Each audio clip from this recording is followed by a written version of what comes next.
So yeah, it's crazy. Every day I walk in, I'm like, this waiting. Like, all right, we're working. We have a. You like hired somebody to do it for us?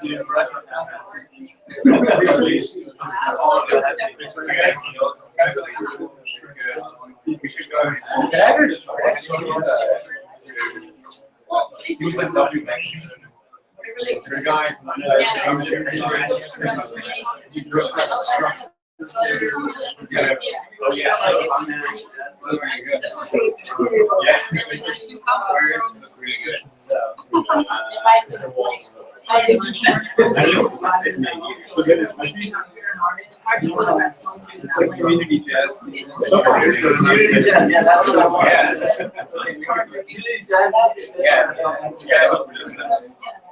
I think I cared about it.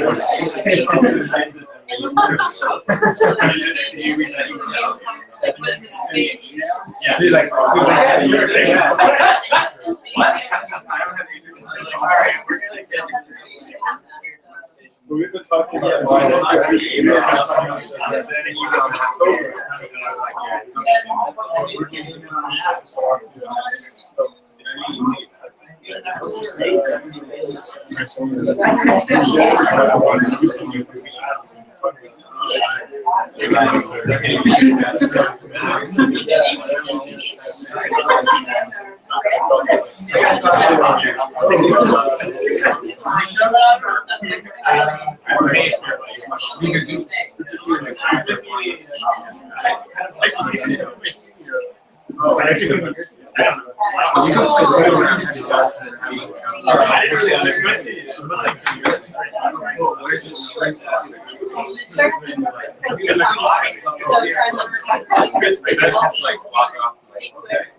it's mostly we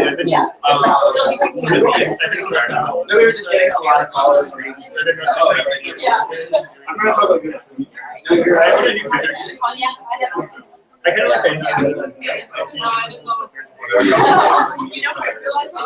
I was also trying to use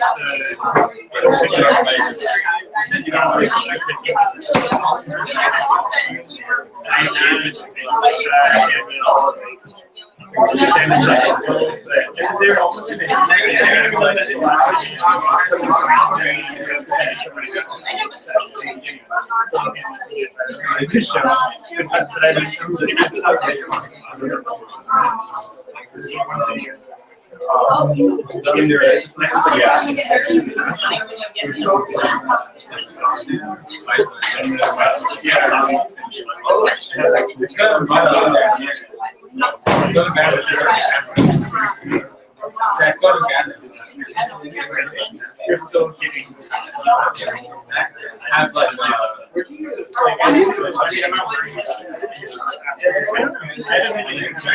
I don't even like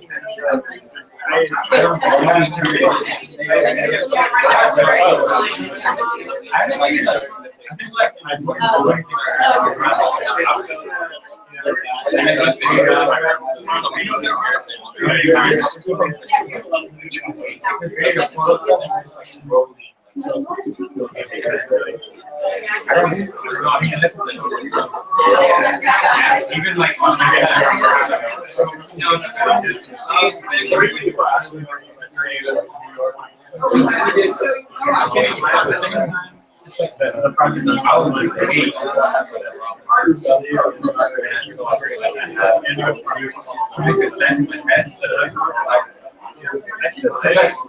there's like so many things that I don't think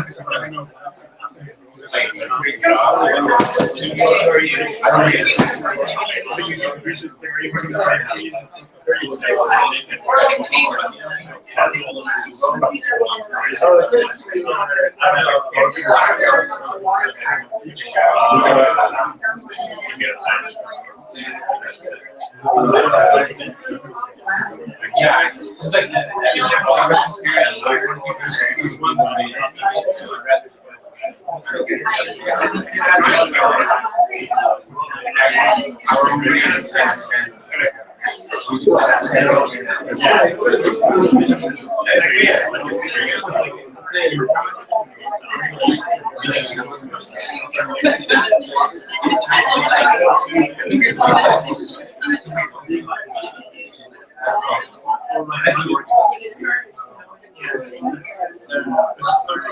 it's also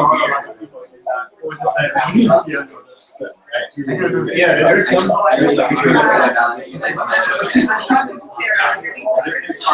there's some that like you look at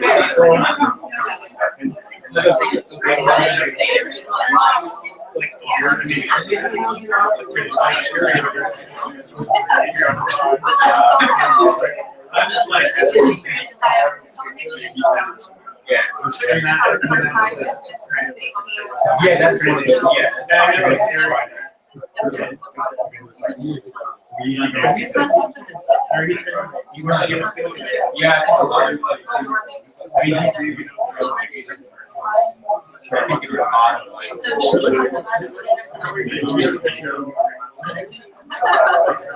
Oh yeah, that's the thing.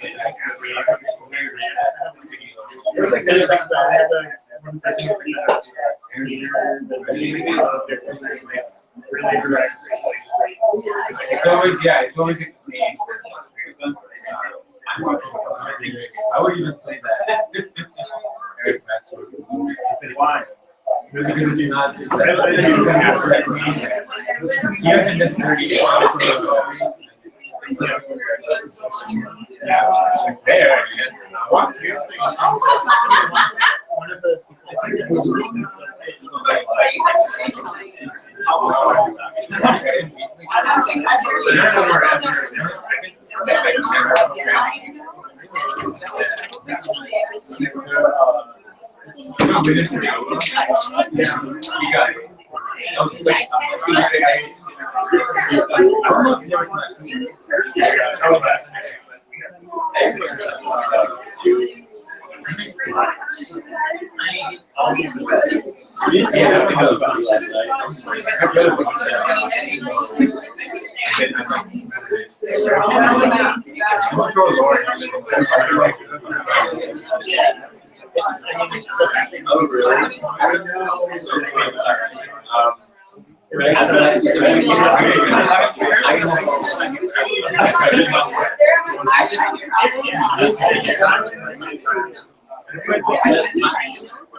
So I heard people send me these links. So I would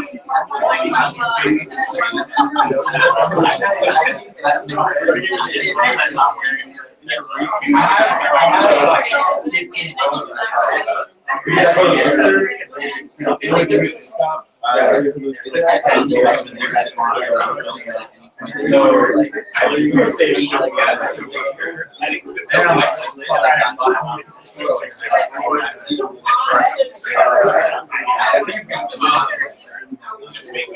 there's a couple.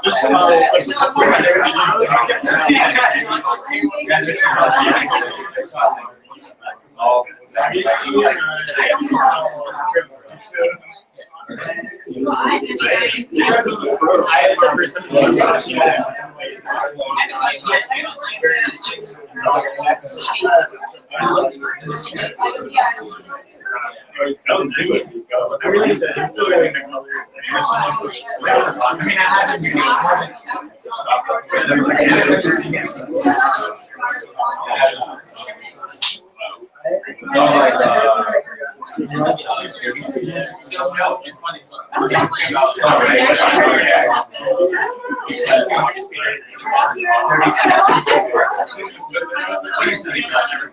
It works, but it has to have like that.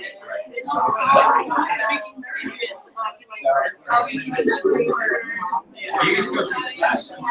Super just and I expect my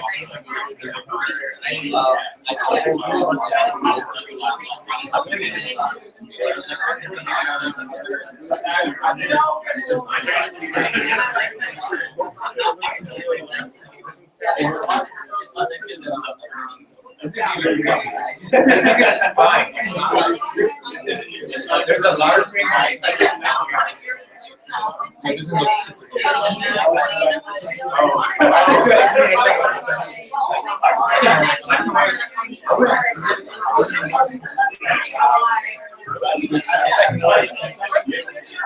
because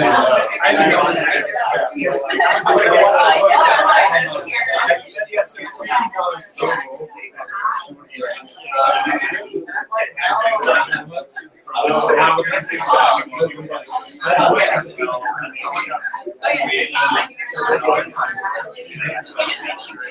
I mean,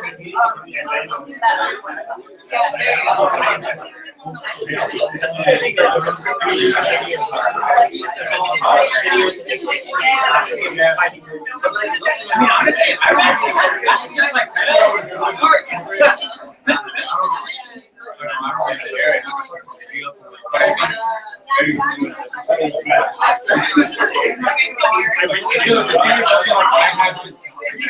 I haven't been able to dive into it because I haven't had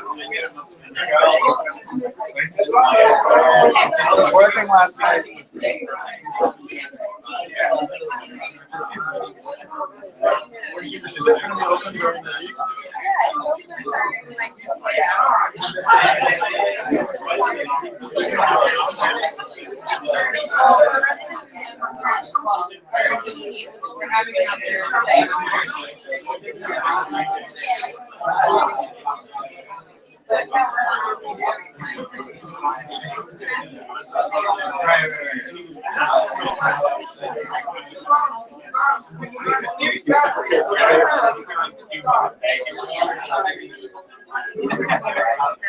Can we couch here? Yeah, we can even like sit up.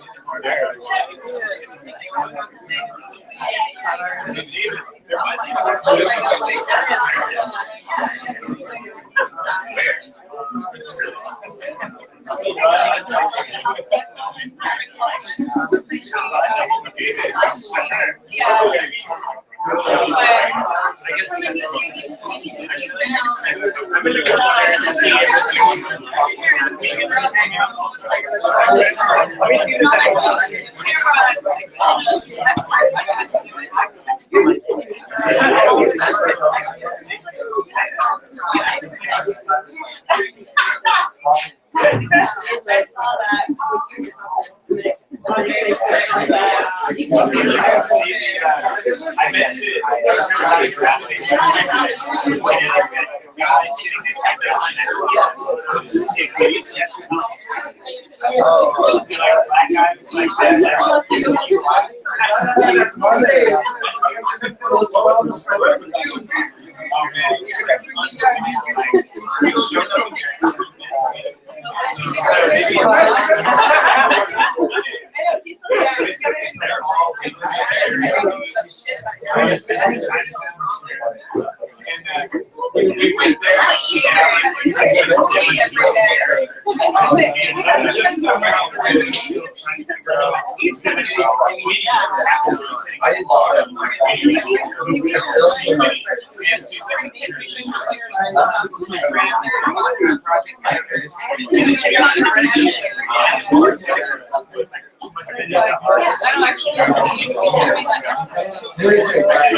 I don't want to kill him. Was he rehearsal last night?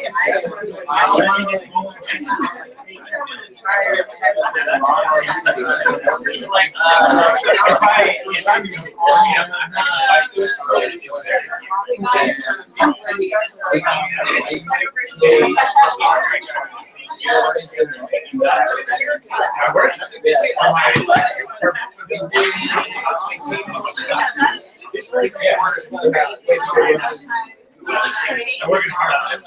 We've done a bunch of work.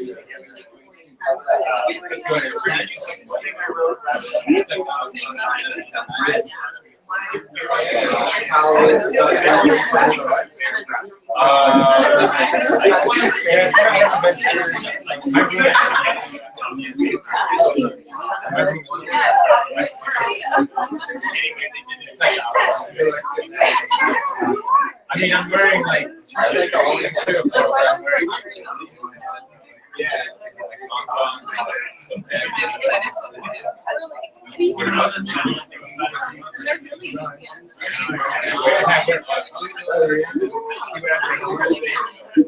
no, it doesn't.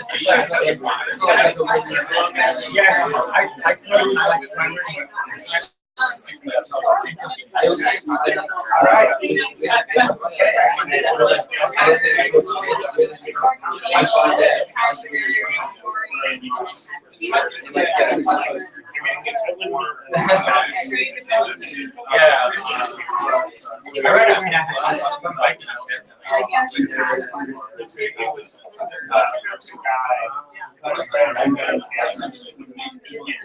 Oh, do you have like one of those?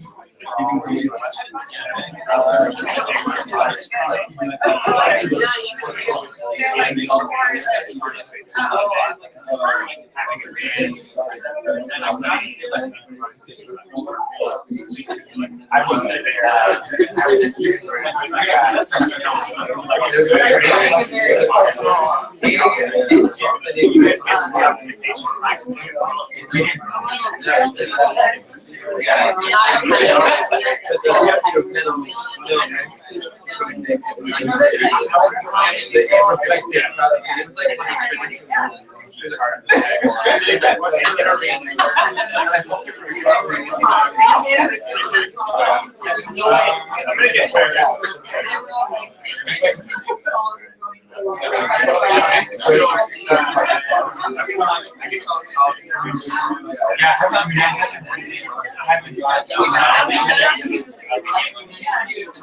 It was one day I like I had a car from my house.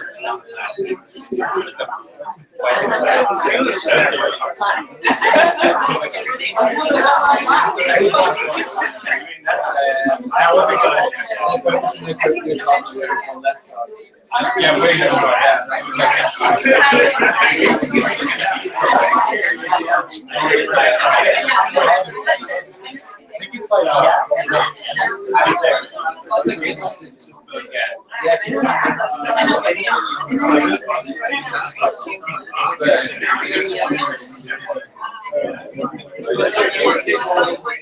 I think it's like, I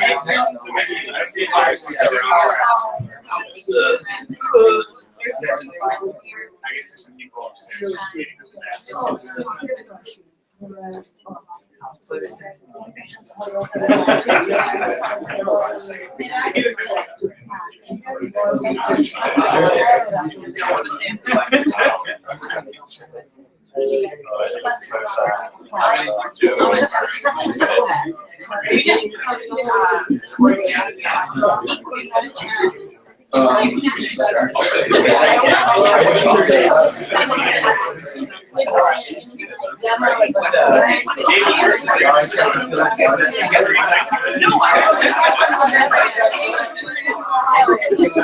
Hey everybody!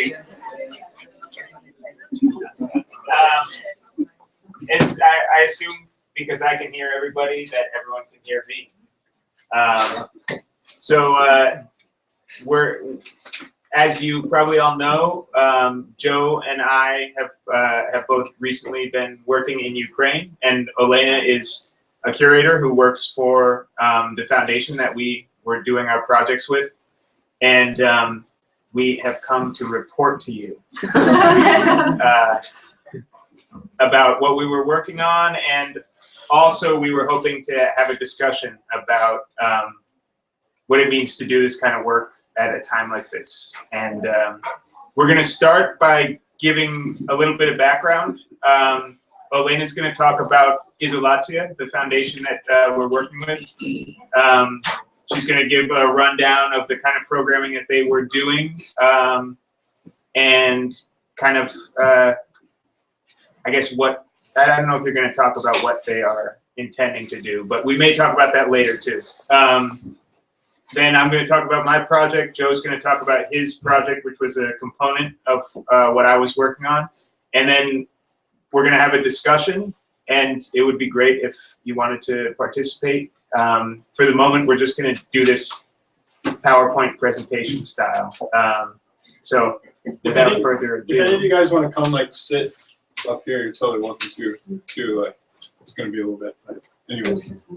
So Olena's going to introduce IZOLYATSIA and give you some background on this foundation.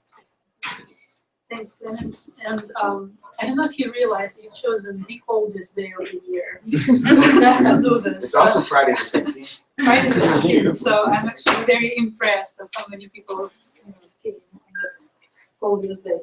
But anyway, so I'm going to tell you about IZOLYATSIA and what we did before the occupation. I don't know if you know, you probably know some of the story, but IZOLYATSIA was located in Donetsk.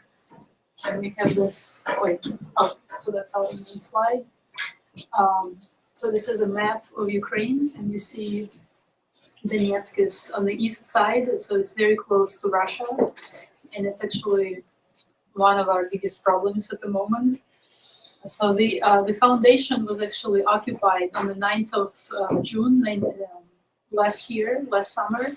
It was occupied by the pro-Russian forces, Russian mercenaries, and they actually kicked us out from the territory. And so we had to evacuate the team, and we relocated to Kyiv. So the story I'm telling you right now is this pre-occupation story and what we did actually in Donetsk. So IZOLYATSIA, we're called Platform for Cultural Initiatives. It's not an art center or museum in kind of a narrow sense. We were located on the site of a former insulation materials factory, and this is the site. You can see the site. So it was pretty large. We had about 7 acres of land, and we had about 28 warehouses of like 1,500 square meters on top of like all sorts of administrative buildings and stuff like that. And the factory, there are a couple of slides here from the history of the actual place. So the factory actually, it produced insulation materials, but heavy-duty materials for like spacecraft engineering and stuff, not for household use. So it was not this kind of light production. It was really heavy, and because we are called IZOLYATSIA, partly because we refer to the history of the place, because of this insulation materials. In Ukrainian, insulation and isolation sounds, it's the same word, IZOLYATSIA. There is one thing to know about this Soviet factory, any Soviet factory. It wasn't just a place of production. It was kind of a microcosm for the Soviet workers, because every factory would have all sorts of facilities. They would have medical center. They would have, on the territory of the factory, they would have a kindergarten, sports team, orchestra, like a cinema, all sorts of stuff.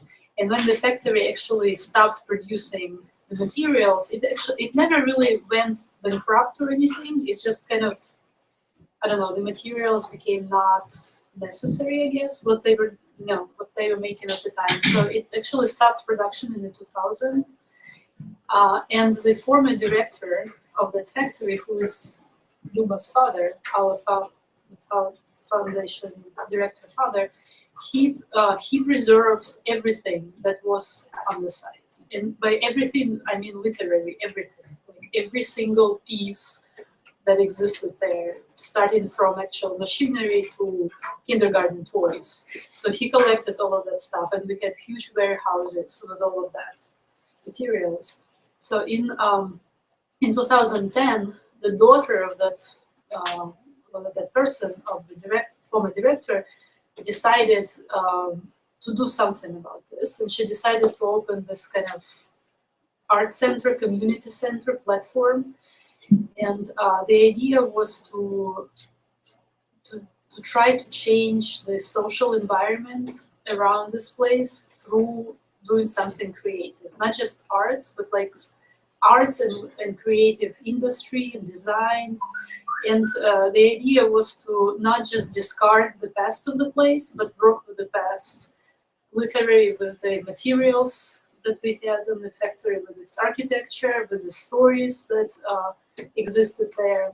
So our main principle was site-specific works. We actually, while we were in Donetsk, we never really brought anything from outside and just exhibited for local people. We tried to produce stuff on this place. And so we actually had artists in residences, and I'm gonna go through the slides just to show you the scale of the space. I'm not gonna talk about each project because we've done a lot for years. But we did artists in residences. We would invite artists from. We would do an open call and invite people from wherever. We had people from Portugal, Poland, New Zealand, Brazil. We actually didn't have anyone in the US, I don't think, but from all sorts of European countries, and also Ukrainians, and they would come and live there for like 1 or 2 months, and then do some art projects that we exhibit a year after. So we would give people, time to actually really shape their projects and not just exhibit immediately, but like to produce something thoughtful. So these are the slides from the we did 4 residences, several of our residences. So you see the scale of the places. Then we would also invite international artists, like 1 or 2 per season, but we would invite somebody really well known, but again, somebody who would do projects, local projects, site-specific projects. So this is a slide from ZAHOPLENNYA. He was our first inaugural artist, and I think it worked out really well. He actually spent about a month at IZOLYATSIA, and which was a huge surprise for us because we wrote to him kind of out of the blue, thinking, oh, ZAHOPLENNYA would be a great person to do the first project. And he actually responded and said, yes, I want to come.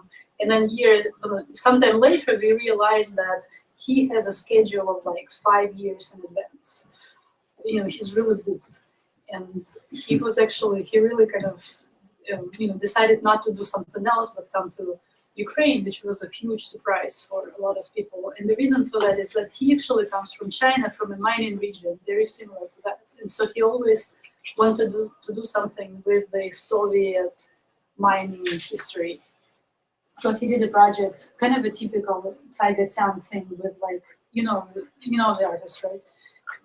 With the gunpowder and all of that. So the project was called Monuments on Shoulders. And this is the 100 tons of coal, and then there is 100 tons of salt on the other side of the gallery. That's how we exhibited the project. So we also invited Daniel Buren, for example, and he did this, what he called a medieval city, an installation like this. There was Pascal Martin-Taillou from Belgium, I believe. So we also, and of course we worked with Ukrainian artists, but also did site-specific and site-specific projects, and also projects that were kind of innovative, whether it's working with materials that no one worked before, or something that artists would not be able to do anywhere else. So this is a project with one of the Ukrainian artists, Masha Kulikovska, and this is soap sculpture. Actually made, it is a full-scale, full-size sculpture that we called Homabula, and we made 3 sculptures like that. And we put them outside and we kind of let them live there. And so we started recording how the sculpture would disintegrate. So it's kind of this classical vanitas moment of, working with ephemeral materials. There is a continuation to this project. When we were occupied by these Russian mercenaries, we were told, they kicked us out, but then later we were told that they use these sculptures as targets. They actually shoot at them. And we, through certain people, we actually asked those terrorists to make a video recording of that, saying it's like, if it's a performance, let's make a recording. It's gonna be the kind of a continuation of the art project. And of course they refused. They didn't actually do that, which is a shame. I think it would be. Yeah. So we also had a smaller space, kind of a chamber-like space. And by smaller, I mean it's like a 300 square meters where we would show project by mostly by Ukrainian artists, but like small scale stuff. But we also did all sorts of stuff that's not related to visual arts. One of them was crafts fairs that was extremely popular. We realized at some point that there were a lot of local people who were not artists, like they wouldn't identify themselves as artists, but they did something creative, whether it's like embroidery or sewing or some kind of toys.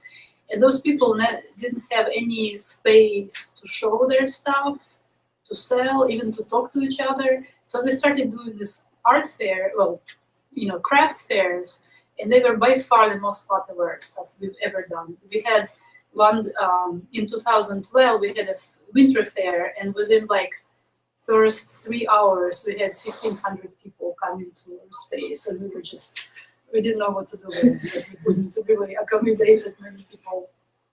We also did music events, concerts. Most of the concerts again were written, like the music was written specifically for the space.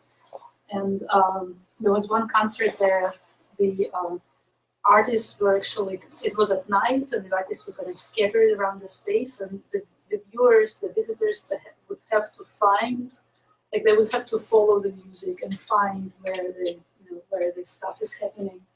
We did theater performances.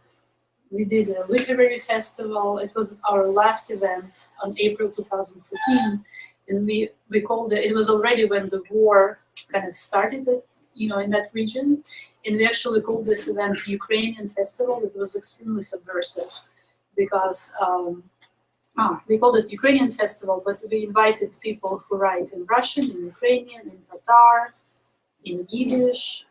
So all of the people of Ukraine who use whatever language. So it was kind of a statement that, this region is not pro-Russian, but this region is also not, this kind of stereotypically Ukrainian. It's a mixture of nationalities and ethnicities, and we have to honor that.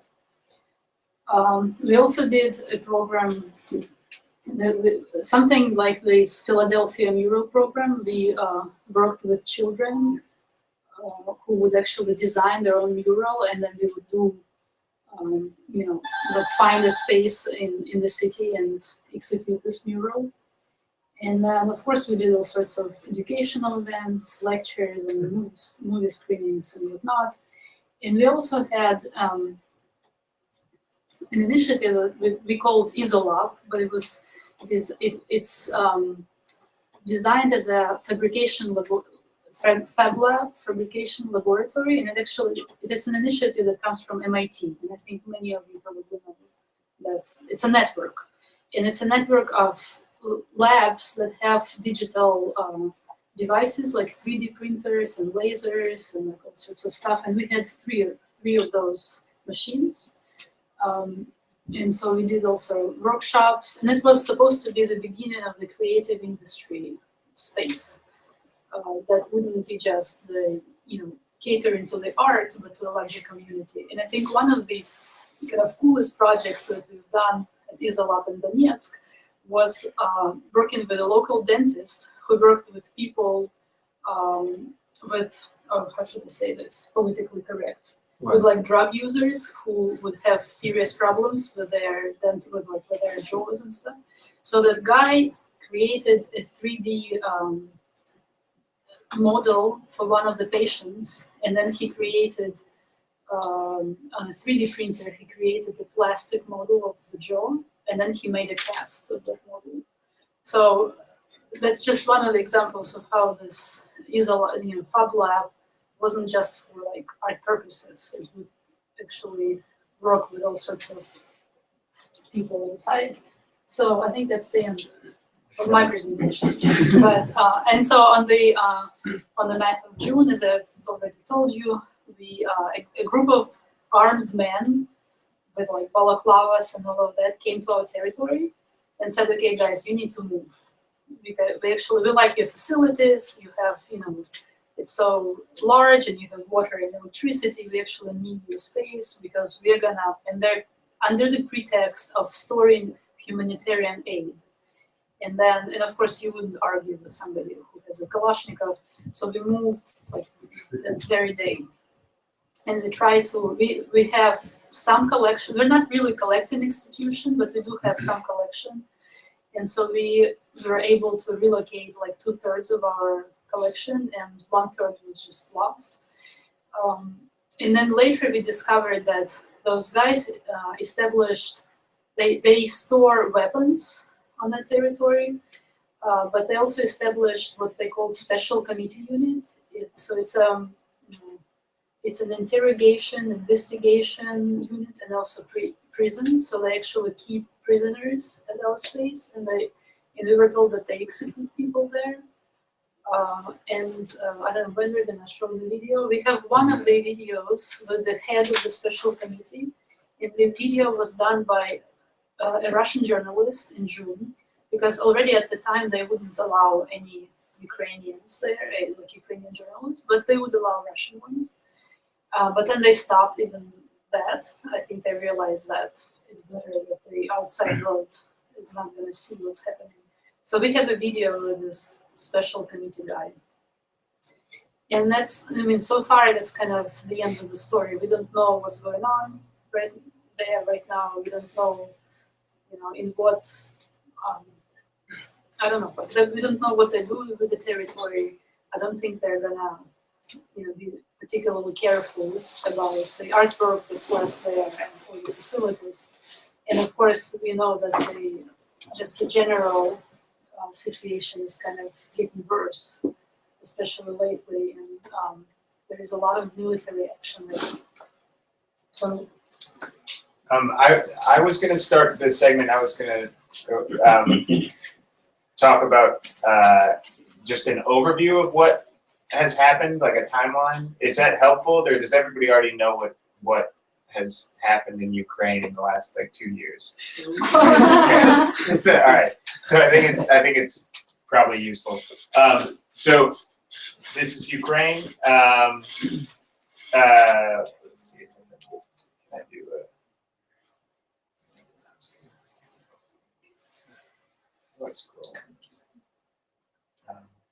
I can tell you, but I'm probably less accurate. Okay, so 2 years ago, Ukraine was in kind of big financial trouble, which I think is like a big part of the catalyst of what's been going on, and it needed a bailout. Was offered a deal from both the EU and Russia. The president of Ukraine at the time, Viktor Yanukovych, went with the Russian option. He's from Donetsk and is culturally closer to, I guess, a Russian ethnicity. The eastern part of the country is largely Russian-speaking. The middle and western part of the country are speaking Ukrainian. So Yanukovych is from the east. He's from Donetsk, where IZOLYATSIA is. So he went with the Russian deal. People got kind of upset because they didn't want to be that closely tied to Russia. And So they took to the streets. It turned into a movement called the Euromaidan movement. How do you scroll on this? Okay.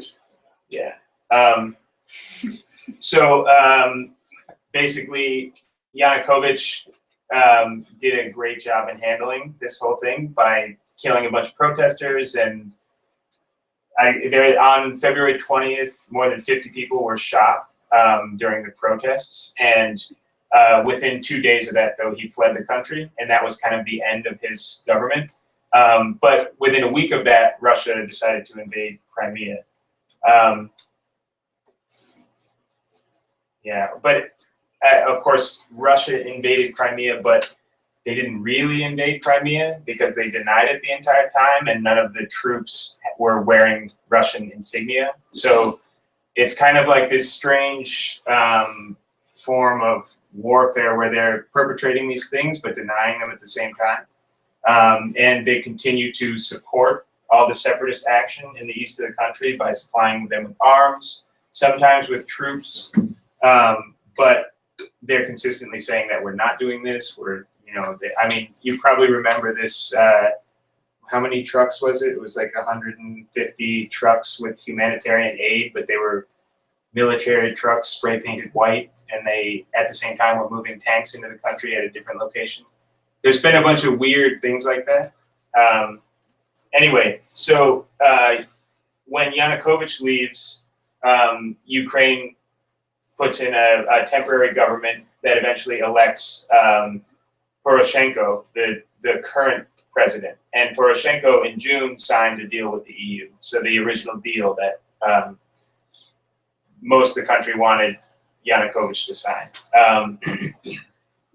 But Russia, of course, successfully annexed Crimea, and now is continuing to try and, I don't even know how to describe it.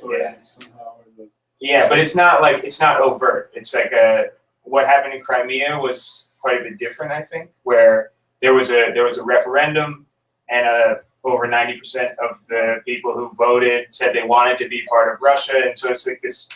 But It's in kind of a fake referendum, but they did the same thing in Donetsk. right, They kind of staged the referendum. yeah. Sometimes. So anyway, it's pretty complicated. And of course, I met Olena in Luba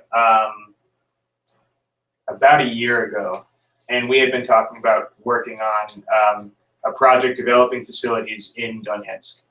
And so then when I was in Venice working on another project, I ran into Luba and she said, "Oh, come to Kyiv and meet everybody and all this stuff."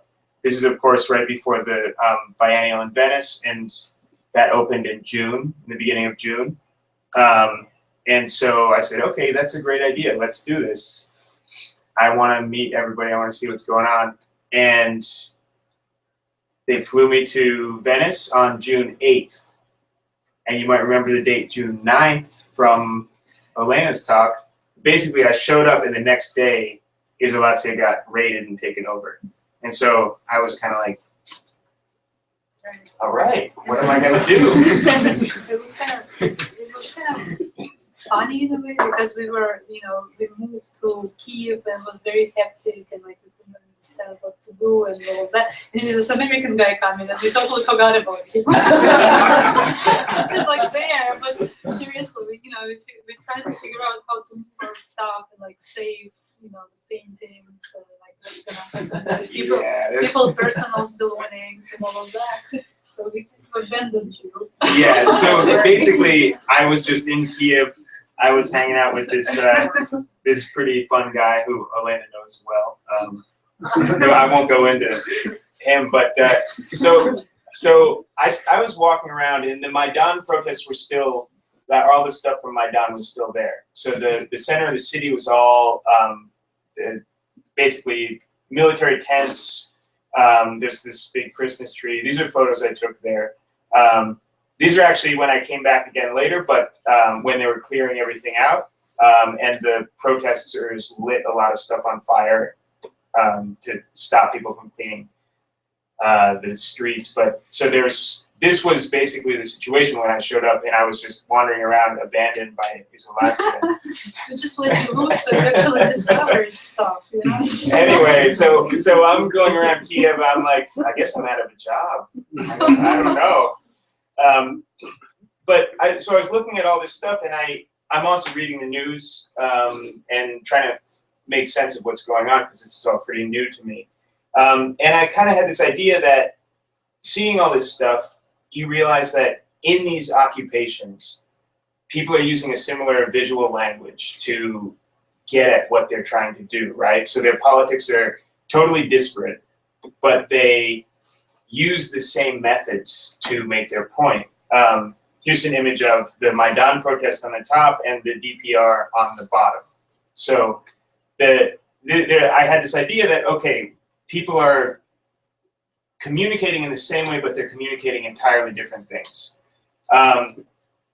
And thinking through it a little bit, I realized that I was kind of into the way people were dealing with space and occupying space. And I started to think about putting the emphasis less on the idea of occupation as like a military thing or whatever, and more on this idea of occupying space, like what do you do with a space, and what are the confines of it, what is possible in a space.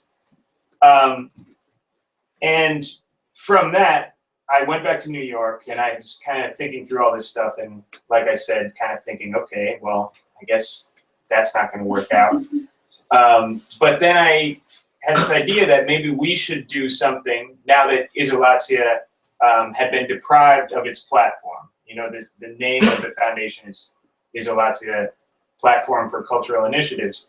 And what had effectively happened was people came in and seized their platform. And so I thought, well, maybe we should try and seize a platform.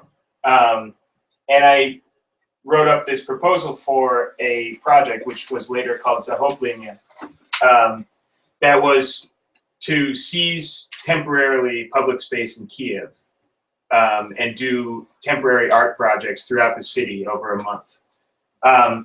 We chose the name ZAHOPLENNYA because it's a Ukrainian word that means both an act of forcible seizure, like what happened in Donetsk, but also it means to be captivated and seized by emotion, and like being in love or whatever.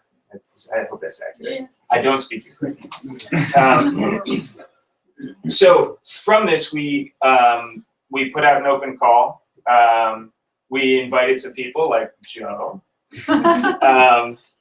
And we put together a list of projects that we thought were appropriate for this idea, where for me, one of the important parts of it was not that people were super hung up on what was happening militarily in the country. I anticipated that would be a huge part of what people would suggest for this project, but I thought that we needed to do something that was going to expand beyond that and talk about ideas of reinventing space and reinventing relationships to space. So I'm going to run through we ended up having nine projects. 7 of those were Ukrainian artists. 2 were from, there was a group from the Netherlands, and Joe came. The token American. Yeah, we had a token American. The projects they're pretty varied. I'll try and kind of explain the thread that I saw in selecting these different projects. But yeah, I think I'll just go through it. So these are the different installations, and there was quite a bit of discussion about how to signify this like claiming of space, and what we ended up using was a flag. So at each of these installations, we would claim the space with a flag, and these were all public spaces, so you can't really actually claim it, but it was like, here, we're doing this here, this becomes our space. The first one we did was called Lustratio, which believe it or not, lustration is an English word. You just don't know it.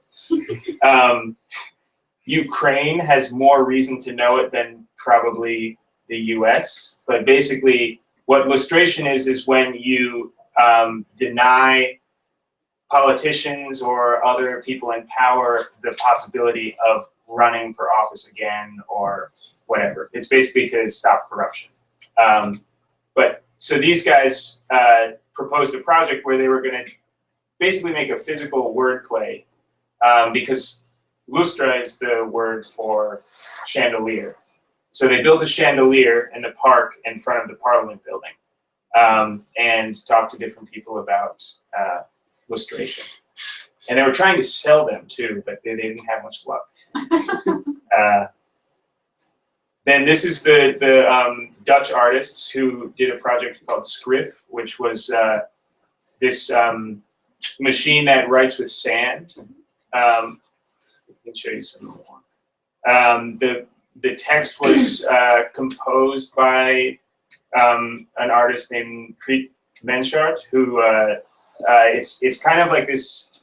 I wish I actually had the text on hand, but it's this sort of open questioning of different kind of I don't know how to describe it. It's like statements that can be true, like, you know, I don't like it when it rains, let's say, is one of the lines. But there are things that kind of build up. So there are these small phrases that build up and contradict themselves and say, you know, I want what you want, which can mean both I want what you want and I'm going to take what you have, but it can also mean we want the same thing. So it's this script kind of had this double meaning, and we installed it in several different locations, and that actually was really interesting in itself, because the difference between installing it on this pedestrian bridge where everyone's going for leisure time and installing it in this this subway station kind of on the outskirts was incredible. Like in the subway station, we had this woman selling SIM cards who was explaining it to everybody. People would come up and she'd be like, well, this means this, and that's what's going on here. But it was really interesting. So this was an artist named Olena Chervonik, who's from Kyiv. She's done a bunch of stuff recently with these projections on mesh. And this was done in reference to the invasion of Crimea, where there's soldiers with no insignia who suddenly are populating the parks around the city. We did 3 of these installations at different locations.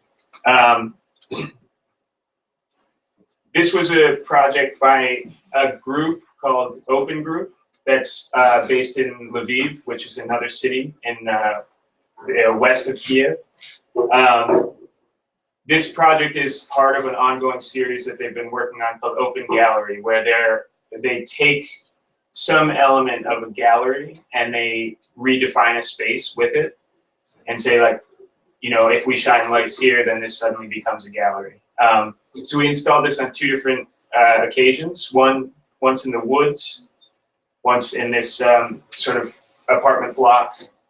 And for me, this project was really important because it was one of the projects that didn't address the issue of the military occupation at all. It purely addressed the idea of space. And for me, that was really important to have this extreme I feel like the entire thing, the entire ZAHOPLENNYA project was something of a gradient, where there were people who were very concerned with the obvious concerns of the country at the moment, and there were people who were doing institutional critique in a total art context. And I thought that that was really appropriate, because it pulls us out of this thing where we're just criticizing a situation, or I feel like it helps the entire project think more about the underlying problems with what's going on, rather than just saying, like, you know, the army's here and that's bad, you know? So this is a project called Deafness by an artist named Katerina Berlova,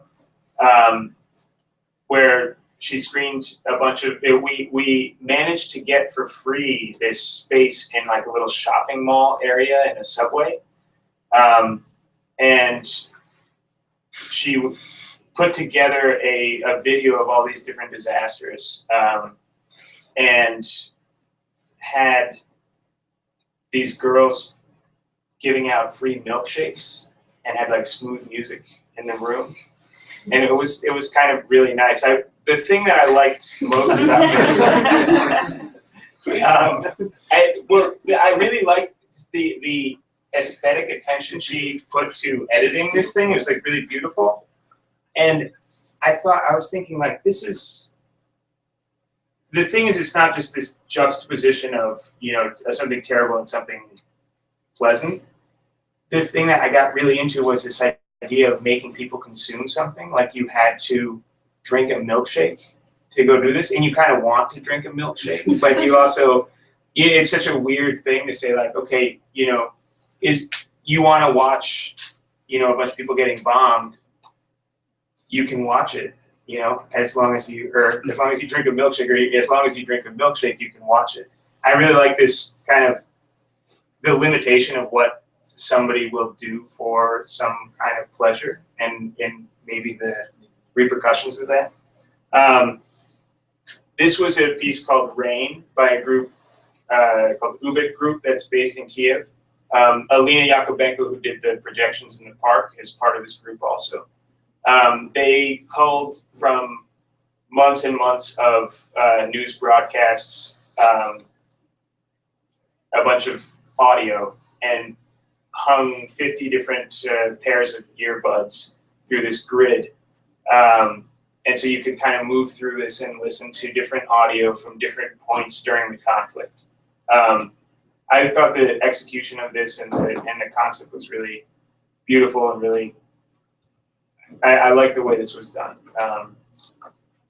And I think people really interacted with this well. Like, it almost, to me, this got me thinking about how you position yourself in terms of media, how you move through the world, and like which media you select as what you're going to consider to be the real media, or whatever you're going to believe is real.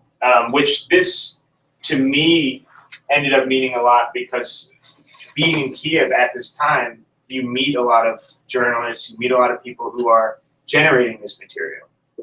And you suddenly realize that the decisions that are made to generate this material are not necessarily the decisions that you would make. The concerns of these people are specifically, you know, now it's how many clicks you get on your website or whatever. But this, I mean, this dictates all news. So our hunger for, or like the prioritization of conflict and all this kind of thing is actually because news is a consumer apparatus. And so this, I thought this was really nice because it gives you this elective power to decide like what you think is important, but really makes it physical. So it's kind of moving through this media landscape. This was is an artist named Taras Kovac, who does a lot of different printing stuff. He does a lot of etching, but he's also working on some great sculptures now. Have you seen these? He's doing this thing where he's dragging a magnet around and making these crazy sculptures with he's just displaying them. I think it's just dragging this magnet and all the iron that gets stuck to it. He puts on a pedestal, and that's his piece. It's pretty good. So breaking through the outside? Yeah, it's I forget where he's doing it, but he showed it at the Arsenal. Anyway, so he did this project that actually, this was the only project which was one of the ones that I proposed in the original idea for the project. I said, like, for example, we could do things like this. This is the only one that actually came through in the end. But the idea was to have people, to bring this etching press out and make these cardboard plates, but have one large word, and then have people react to the word with these smaller stamps that you can see in the on the right. So people would do these prints, and there would be words that could have multiple meanings. Like this word mir means both peace and world. So it's kind of like this thing where you can decide what it is, and then you can make your own verbal or nonverbal reaction to it. This was a lot of people turned out for this one. I don't know if it really achieved what we were trying to do, but I think it was a really interesting project nonetheless, because people were so engaged, and seeing like how effective that was I think a pretty important part of the whole program.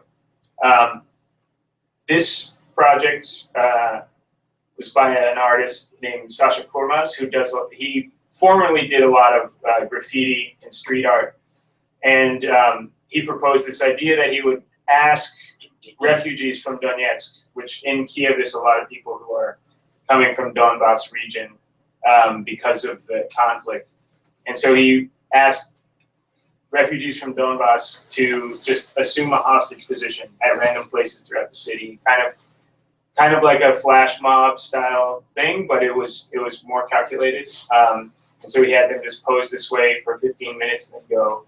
And I think this project was it was effective. It was interesting to see people react to it. I think I don't know. I'm not really sure about this one actually. Anyway. Did you record the people's reaction? Yeah, I mean, we got these ladies here. They're reacting.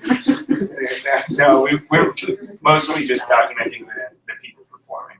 But it would have been, I mean, a lot of the documentation I tried to photograph like people stopping and looking and that kind of thing. But for the most part, I think my issue with this is that I think that it could have been more saturated.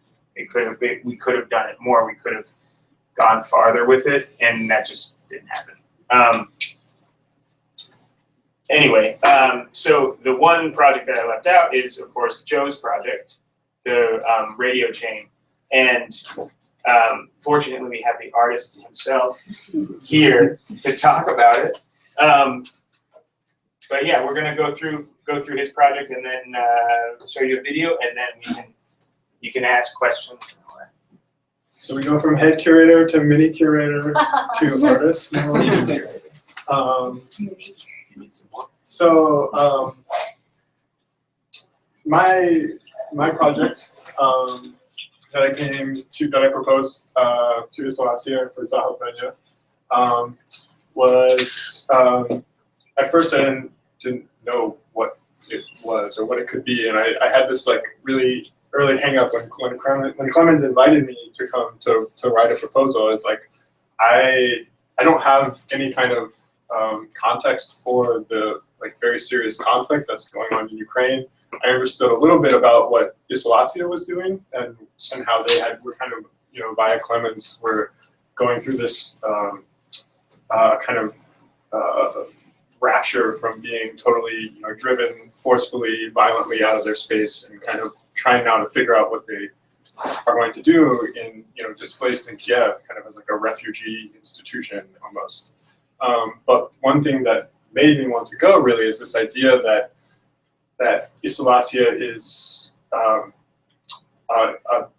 institution, a platform, a gallery, a museum, all of these kinds of things, with a really specific mission, and given this like really dramatic circumstances, still like sticking to it, you know, and like still doing it like in the face of losing like just about everything. And so that is ultimately like what brought me to it, but I still like was trying to figure out how best to position myself as like as an American, as a person who doesn't have a background in Ukrainian or in Ukraine at all. But one thing I did know is, I guess, been long time I've been interested in the history of radio, and there's a really rich kind of and dramatic history of radio in regards to the Soviet Union. And so what this map is, it shows kind of like, I guess maybe to back up a second too, the current conflict in Ukraine is often It's like this local conflict, but then it's also a geopolitical conflict, and it's often described as, in comparison to the Cold War. The Cold War is often discussed as like a series of proxy wars, between the USSR and the West. And one of those proxy wars was actually an invisible one that nobody saw, and that was a war that's carried out over the airwaves. And what that basically consisted of is Western and Soviet propaganda shortwave stations blasting propaganda, like across the seas from one country to the other, trying to reach folks on one side or the other side of the Iron Curtain, and get to their radios and inspire revolution or just generally spread propaganda. And the USSR had this massive radio jamming infrastructure where there was all these countries in Western Europe had Voice of America and Radio Free Europe that were shortwave stations trying to reach folks in the Soviet Union. And the Soviet Union intentionally scrambled a lot of those messages. This is pretty relevant now too, because a lot of people in the East are still getting their news from radio, and a lot of it is Russian propaganda. This is like a thing. Working with people in IZOLYATSIA for 3 months, like I would hear this constantly that, oh, my mom is like listening to Russian radio again, and she's calling me and saying like, are they gonna make us all speak Ukrainian when they retake the city, Misha? And it's like, no, mom, no. But really, this is like a thing that's happening now. And so this situation interested me and became kind of like an entry point I felt like it was an entry point, at least when I worked there. Jamming was a very frustrating and infuriating thing. On the other hand, due to it, the value of the information seemed greater. I was using all kinds of tricks against jamming. For instance, I would connect a radio set's antenna to the heating radiator's pipe, and it really improved the sound for a while. There were other ways as well. For example, I would listen to radio programs not in Russian, but in the Polish language. Once at 5:30 a.m., I caught the Voice of America in Ukrainian. I still remember the names of those who worked at the microphones. Governments that make use of jamming. So this kind of clip, that's just two former Soviet radio engineers speaking about their kind of experience growing up and their lives with radio.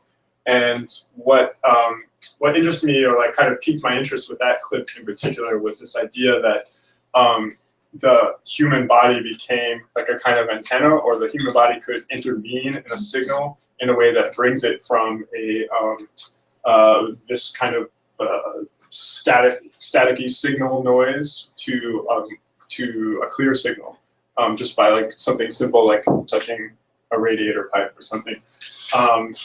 And so again, like that was kind of like a beginning of the research for the project. And now, of course, I can scroll forward. Maybe it was too good.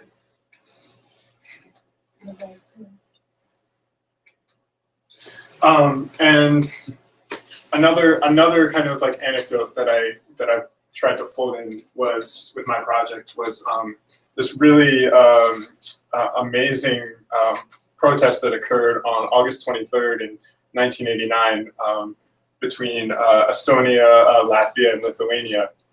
It's referred to as the Baltic Way, and in one day, 2 million people formed a human chain across 3 countries as a protest against the Soviet Union.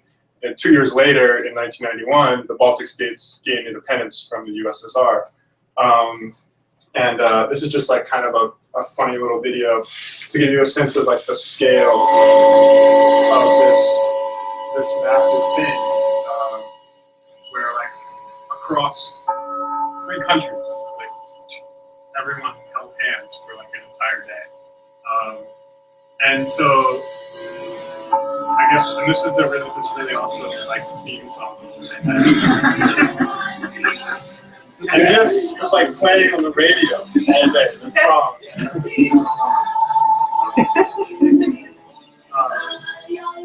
There's tons of these videos on YouTube. So the main like organizing tool for this amazing action was, of course, what everybody had in their homes, which was a radio. Because they're local stations, they weren't, and because perestroika was going on, they weren't being censored to the same degree that like a station like Voice of America was. So this was just me, I guess, like formulating this idea, this relationship between the human body and the broadcast. And I looked elsewhere too, you know, like in a very formal way, like in terms of a human chain. We have like Francis Elise's work that probably everybody here is familiar with. And you know, this is like his piece When Faith Moves Mountains, which is this, you know, beautiful human chain kind of moving up a hill, but also it has this reverberation in, you know, the story of the piece, right? He talks a lot about his work as being like inserting a story into a landscape. And so the idea, I guess, that the documentation of this piece is also the experience of all the participants who then, you know, like live this experience and talk about it and like tell their kids or, you know, their friends and family about it. And it broadcasts concentrically out from the piece. And also I think Francis Elise like has a kind of interesting, maybe not interesting always, but he's one of these artists who somehow deals with being a foreigner a lot and does it in mostly elegant ways, I think, and that became very important to me, like as a foreigner in Ukraine and trying to figure out how to work there. Then there were, of course, a number of human chains formed during the Maidan protests, more recently to the project at least. This is one, I'm not sure, I can't remember the exact date of this, but this was, Maidan is this big square in Kyiv, Independence Square, and that was the main occupation area, and I guess also the main area where all the violence took place. But one day, protesters formed a human chain from Bessarab, is it pronouncing it? Bessarab Square to the Independence Square, and so it was kind of this like from connecting this very violent place to like a more neutral zone that was somehow removed from it. It's not that far. It's like probably like, I don't know, half a mile or something like that. And then much closer to when the proposal, when I was writing this proposal, that MH17 attack or downing happened. And I'm sure you guys probably heard about this too, but this is when a Malaysia Airlines flight was shot down by pro-Russian militia over in the Donetsk region of Ukraine, and they were shot down with these Buk surface-to-air missiles that were supplied by Russia. But one of the images, I mean, there's so many images from that stick with you from something like that. But one thing that really intrigued me were these search lines of miners from the regions who, after the crash, were searching through these sunflower fields in lines, like looking for debris of the wreckage. Also looking in particular for like the black box, right? And the black box is this thing that records a flight's data throughout the entire course of its flight, all of its radio communications, etc. And that was kind of it wasn't about necessarily recovering body parts. It was about finding this black box and being able to control the story of the flight, like how it went down, how it was attacked, etc. So out of all of these kind of like disparate anecdotes came my own project, which we ended up calling Radio Chain. And essentially what it was a bunch of these devices, which are also kind of in the back there, a few of them at least, that I built. And they are a series or a collection of FM transceivers. So it's a FM radio, a cheap FM radio receiver paired with a also cheap wireless FM transceiver. And the idea was that each one of these devices would become a node in a network of radios or a broadcast network where a signal would be sent from one and then relayed to the next, and the same signal would be relayed to the next, to the next, to the next, to the next, all over FM radio, which, as it turns out, was a terribly inefficient way to do this. But like, and the reason our cell phones don't operate on FM is for real reasons, because it just doesn't work that well. But it was like the dumbest cell phone network ever. And so the idea was that we would I wanted to take these devices, see if we could, through IZOLYATSIA, reach out to people in Kyiv and form a mobile human radio chain moving through Kyiv. And so I guess the way that I thought it would look is that there would be a person with this device, and they would be out of sight of the person on either side of them, but connected to that person by the reception they could hear over the radio. So if you moved closer to the person ahead of you, you would get better reception, and if you moved further away from them, the reception would get worse, and it would get noisier, more crackly, and it would almost be like living with noise, or like putting your hand on the radiator pipe and taking it away. So this was the idea. I tried to make it work as best as I could, and I got to spend about a week in Kyiv working with the folks in the IZO lab. I kind of developed everything and had it all working relatively well here in the U.S. Put it all in sketchy boxes and put it on a plane and got it through security somehow and made it there. We wrote so many like versions of letters that were like, "This is not a bomb. This is like an art project. It's like we're gonna get this stamped by the government. We're gonna do." Did you use the letter? They never even asked for it. Never even questioned. That was also this really powerful experience for me. Was working with these guys who, were able to just, they had like guns pointed at their backs and like a 3D printer in their arms, and were like walking out of the space. I don't know if that's what it really looked like, but that's how I envisioned it at least. And they were helping me do this project, and it was amazing to me. And so and really, like, I think the work that they do there is I think we take a lot of things like that for granted here. Like, there's 3D printers and there's laser cutters and all this kind of stuff at Cooper, and and it's like, but there's like, the IZO lab is like one of its kind, like in Ukraine. There's like, there's like very few other things like that, if anything at all.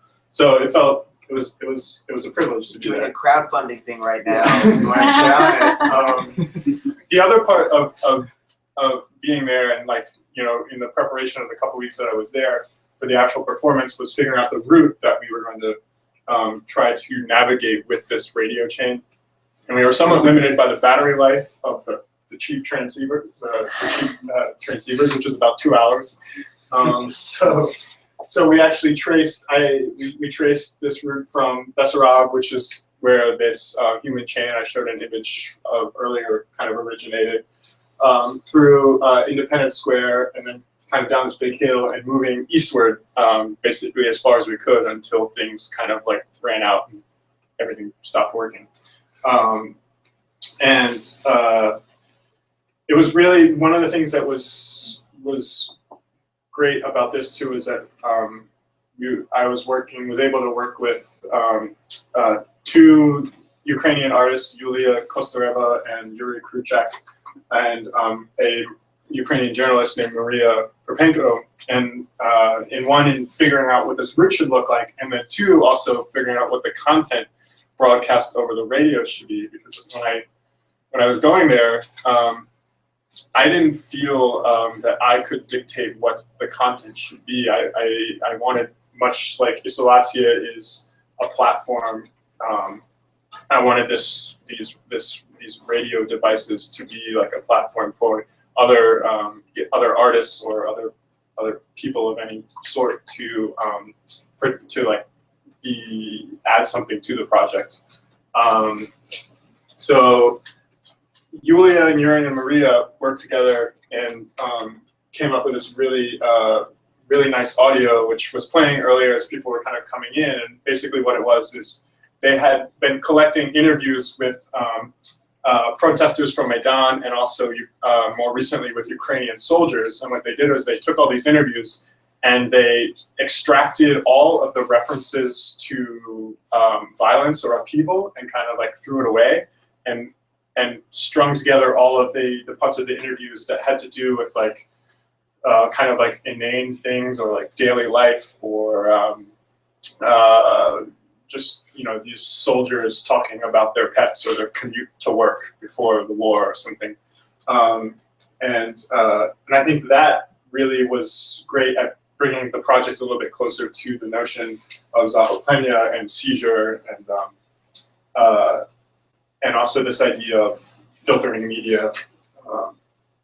So day of the actual performance, a bunch of amazing folks came out of the woodwork to participate. And it was great, you know, for everyone there was like really excited to be a part of it. It seemed like in a genuine way. And I often, being there as an artist from New York working in Ukraine, and people who I had never met before and wanted to come and like participate in a project. And I always think about how like you could try to get people here to like help out with something. Sometimes it's like pulling, you know, like teeth, you know, and you're like free beer, free pizza.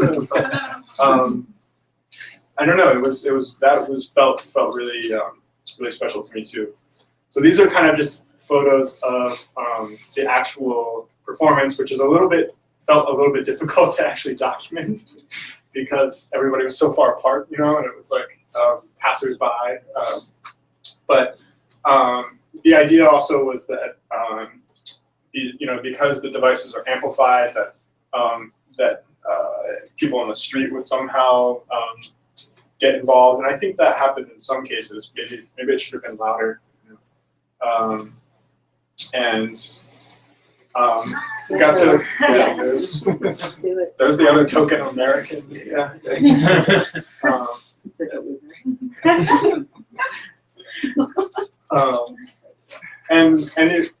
We were kind of, you know, navigating some really, like, at least for FM radios, some pretty complicated territory, like going through tunnels or underground. Suddenly, you know, the signal would be cut off from part of the chain, and the idea was that everybody would have to kind of regroup and figure out where, you know, like how to insert themselves back into it. It didn't. It kind of worked. It could be better, but it worked. It worked well enough, and people made it through the tunnels. This is moving further east. This is after you pass through Maidan, you kind of go down this hill, and there's a park, and there's a bridge called the Parkovi Bridge, which goes to an island, which is from Soviet times, I guess, it's been kind of a park, right, for that area around it. Yeah, and it's a beach and a park, and people hang out there. It's this really nice island. But eventually made it. We fell upon this abandoned structure, and all the batteries were dying, but everybody somehow came together at the end. That's about it. That was my little project. Yeah, and it was, you know, it's still something I think like I'm trying to understand is what it means to have participated in ZAHOPLENNYA, and how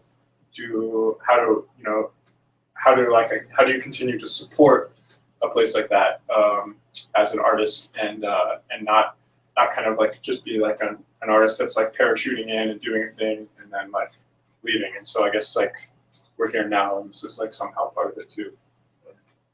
Yeah, and this, I mean, it's actually really great that we can do this presentation with Joe, and I think, I mean, each one of these projects had similar kind of like thinking, and similar, like people were solving these problems in all kinds of different ways, and it was really amazing just to like work with 9 different artists or groups that were trying to address the same kind of problems, and like coming up with really different ways to approach these problems. And I think Joe's project is really great because it has all this background research, all this kind of drawing all these threads together. In the end, I think ZAHOPLENNYA was a success, where IZOLYATSIA kind of was able to enter Kyiv in a way that they wouldn't otherwise have been able to. I don't know. I don't know how. Yeah, I've actually never heard what she really thinks. No, but it was our first project, outside of our normal space, and I think it was extremely appropriate after all of this occupation and everything. Like, what could we do as an institution that was kicked out from its own space? And it was, for us, it was also important that it was actually somebody from outside who came to the country and saw the situation through a certain perspective, not, it wasn't like IZOLYATSIA perspective. I think that if we did that ourselves, it would be very bitter, so yeah, it was kind of a more, the distance was actually a good thing. Yeah. I mean, the conceptual distance. So it wasn't this kind of, as I say, this very bitter and, maybe even angry response to what happened to us, but just a more metaphoric understanding of the situation. Yeah. We're gonna try and embitter you guys now. Oh yeah, that's the This is the humble the cherry on the cake. So we're gonna show this video, and then we'd like to hear questions. I think we have questions for each other also, so we're just gonna do it as an open discussion, but hopefully we're representing somebody's perspective with this video. So that's this head of this special committee. Добрый день. Добрый день. Можешь представиться? Зовут меня Брана Леонид. Я глава УСК. Мое подразделение распределено сейчас на заводе профизоляции. Это тот самый завод, который вот уже неоднократно говорят, что это был чуть ли не центр мирового искусства, который якобы, опять же, заняли. Учитывая, какое это было искусство, его нельзя было не занять, потому как я не считаю вот эти вещи, которые здесь у нас тиражировались ради растления народа республики, вот подобные вещи. Можно я тоже покажу, да, поближе? Для меня это не искусство, искусством это являться не может. Это больные люди снимают, показывают другим больным людям. То есть это искусство не будет никогда. На территории Донецкой Народной Республики наркомания и подобное искусство будет наказуемо. Что это не искусство, это порнография. Поэтому мы никак не могли поступить по-другому, ему полистать еще. Давай полистаем. Кроме как выгнать этих больных на голову людей, которые здесь находились на территории этого завода. Отсюда прочь, так как сюда выходили миллионы грантов. То есть здесь проводили... Не так быстро, пожалуйста. Да, хорошо.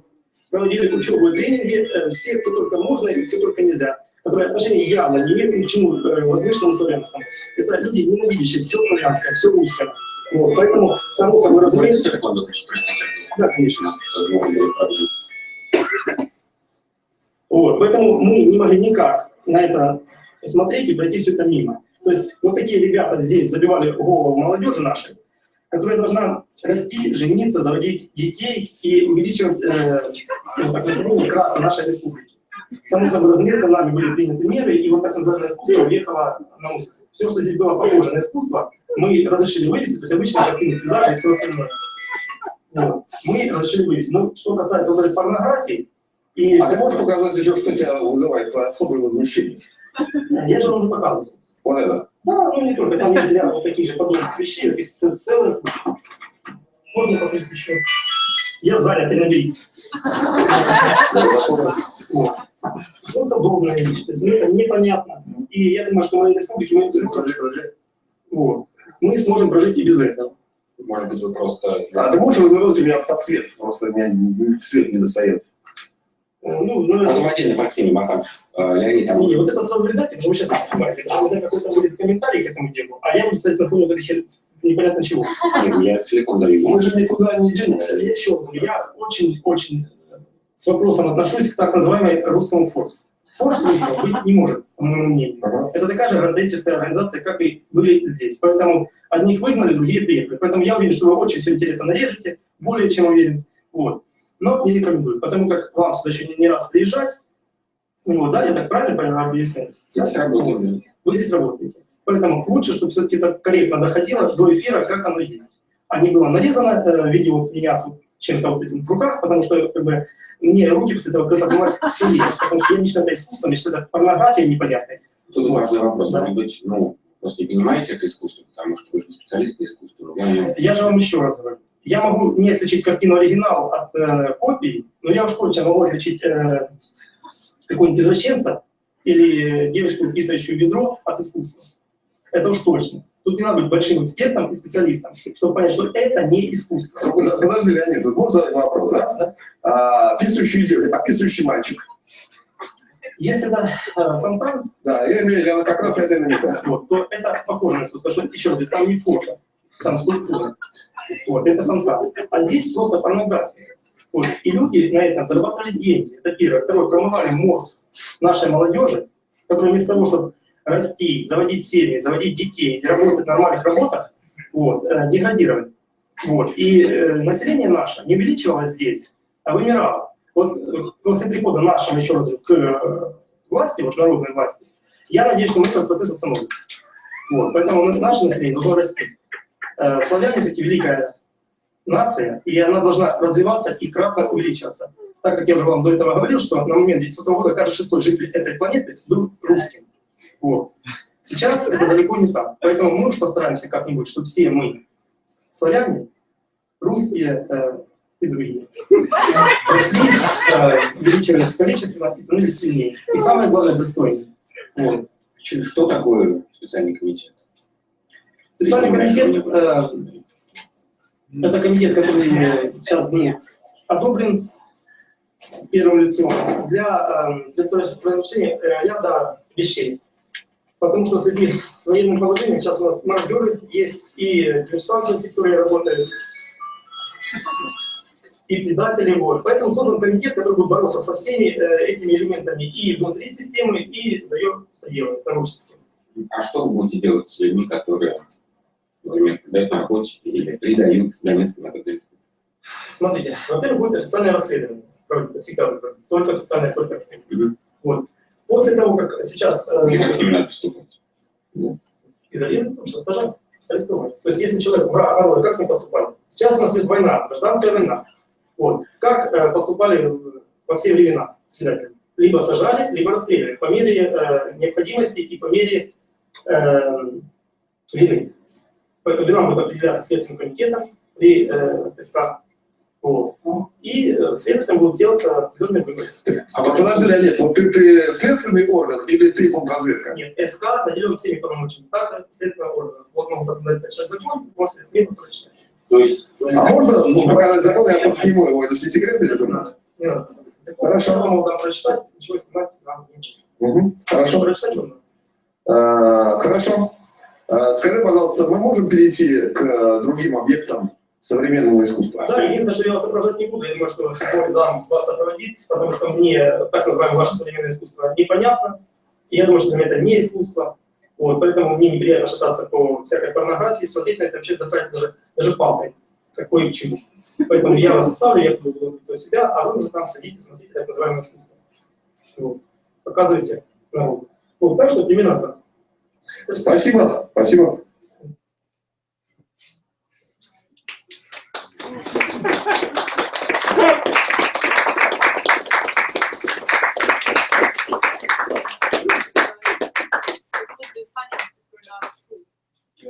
And the guy was actually, I don't know if you recognize, he was looking through an album of Boris Mikhailov. That's one of the Ukrainian photographers who actually had a retrospective in MoMA, I think 3 years ago. So that's the pornography that he was showing. Does anyone have any questions? Oh, comments? What's the current state of your institution? Well, we are in Kyiv, and we actually found a space that we are renting. It's not our space, but we found something that kind of corresponds roughly to the same industrial aesthetics that we had in Donetsk. And also, I mean, it's nowhere close to the size that we used to have, but, you know, something similar. And so we are establishing, one of the first things that we decided to do when we we feel it's very important is to do this IZOLAB, this lab with 3D printing, and then we found equipment for black and white photography, and we also found lithographic press and etching press. So we're establishing these workshops and thinking that that's kind of the main activity, and then we also have a small exhibition space, and we think that we're gonna show stuff that people make in the lab.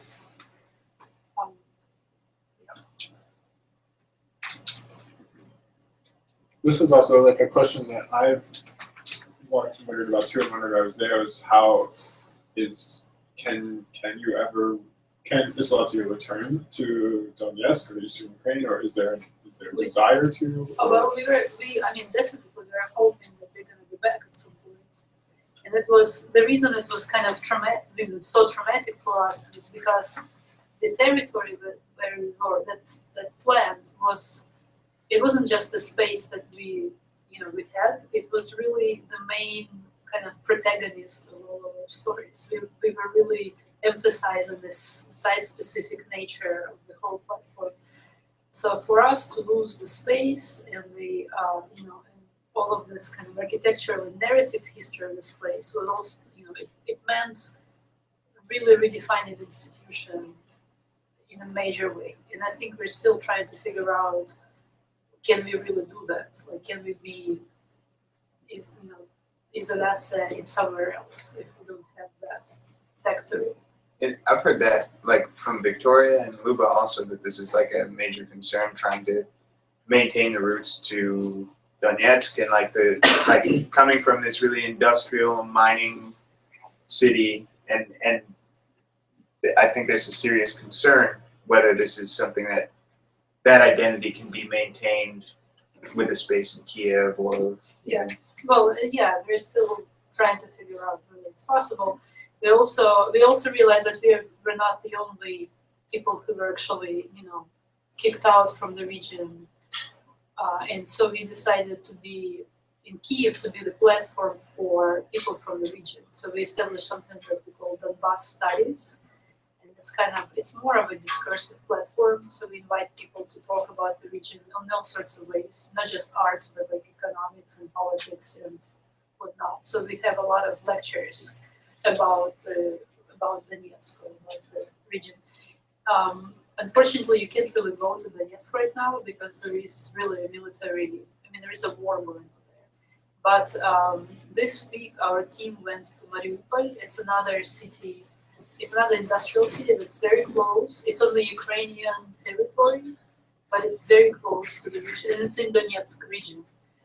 So they went there for like a week of activities, and they brought some stuff from IZOLAB, so they're doing workshops with people, and they brought some movies, and we also have a photographer on board, so he's gonna do the workshops with local people, like street scene photography and stuff. So we actually want to do something with the region, if not with Donetsk primarily, but then with other cities that are around, and that they still have this kind of Donbass flavor. This is all mediated by me translating Russian emails through Google Translate, which I get like 20 Russian emails a day. But is it correct that there's people been prior to the recent hostilities in Mariupol, there was some kind of talk of doing something more permanent in the city, right? Yeah, that's what we actually, right now we're just, we're investigating, but we actually want to do something more permanent in Mariupol. Yeah. And so that we do have this connection to the region. Did your funding structure change, or how much of a loss did losing the space have to do with the way that you could regenerate? Like moving to Kyiv. Yeah, but what's the question about funding? Yeah, I'm not sure if you mentioned it earlier, but who is maybe supporting you, and were they weary of supporting you moving to a new space? And It's a private foundation, and it's supported by this primarily by the founder and the director, Lyuba Mikhailova. And that's, so I mentioned her, she's the daughter of a former director of the factory, so it's also a family story.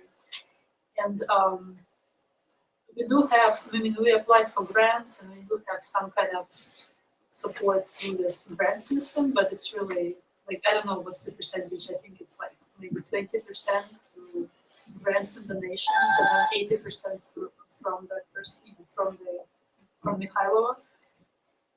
But she is very much, she's not just a person who just gives money and is not involved. You would say, even you would know. She drove me to the hostel.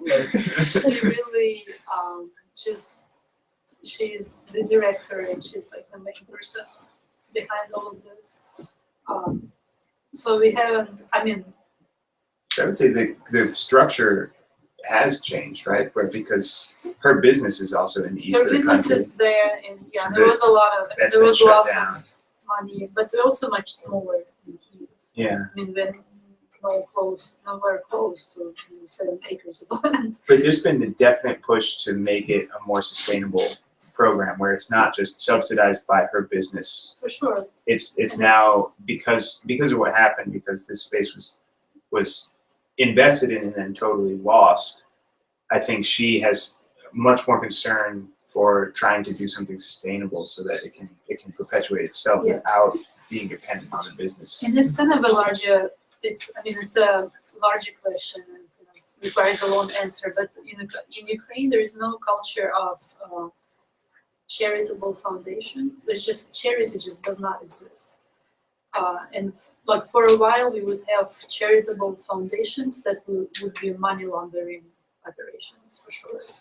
And until today people are very kind of suspicious about this stuff. So what Mikhailova really wants to achieve is to show, like to use IZOLYATSIA as an example of how you can actually do charity, but then really, you know, honestly and sincerely, and then really achieve some kind of social impact through that. So she's always thought about IZOLYATSIA as kind of a, you know, that she would give seed money, but then kind of it would take off and grow. And it was kind of on that trajectory in Donetsk, right? Like the turnouts at the events and the showings where we're talking about like a really industrial city that it has nothing for arts and culture at all. And suddenly they like basically developed this community and all these people got interested and people were coming from far distances to come see the events and be a part of it. And so it was kind of on track to be that. In terms of numbers, we had our very first summer, that was 2011, when we had Saigatyan project, but no one knew about, you know, what on earth is happening in that factory. We had like 600 people visiting the site.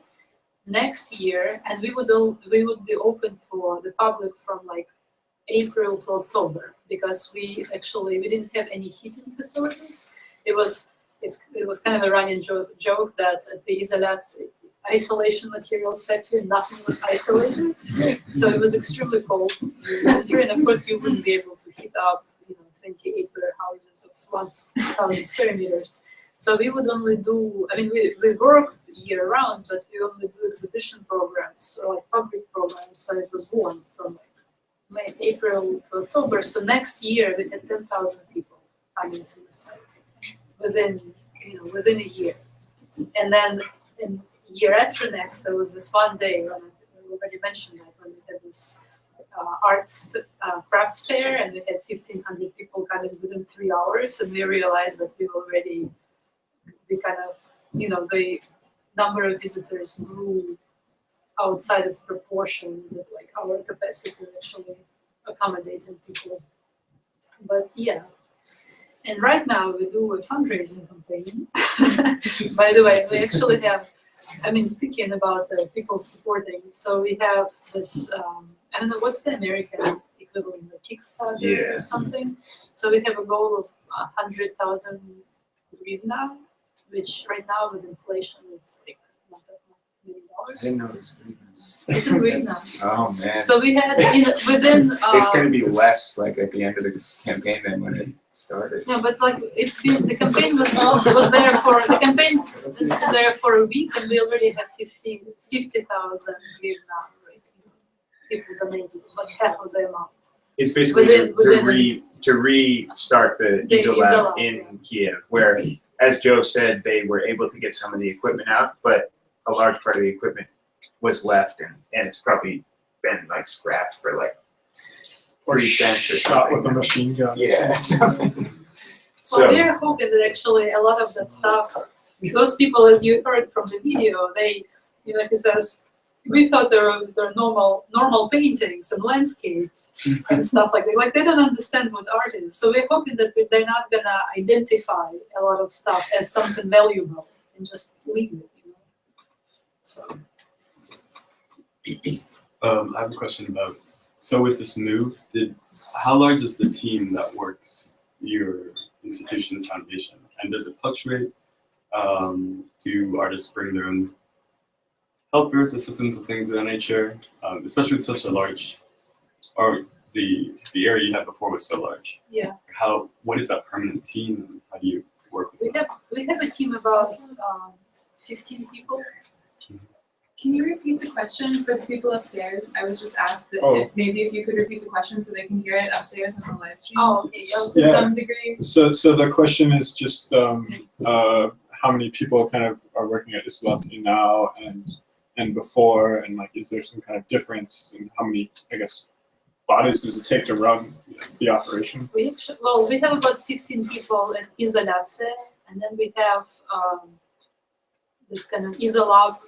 We're still trying to figure out how to define the structure, whether IZOLAB is a like semi-independent thing or not. Or, but there are people.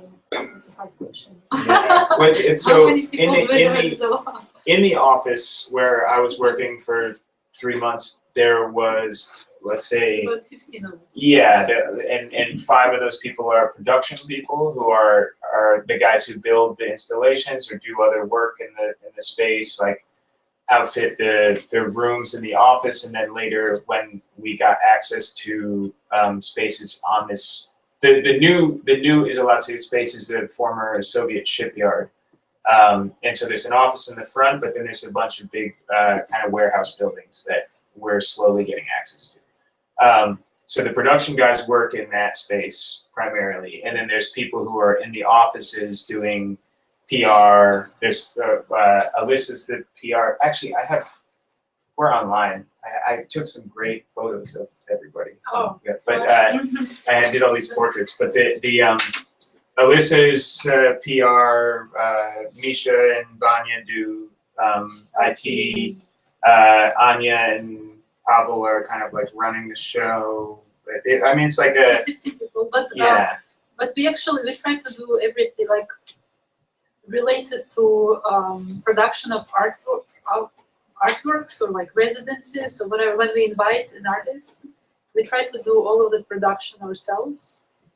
And these are your photographs. Yeah. Is it gonna work?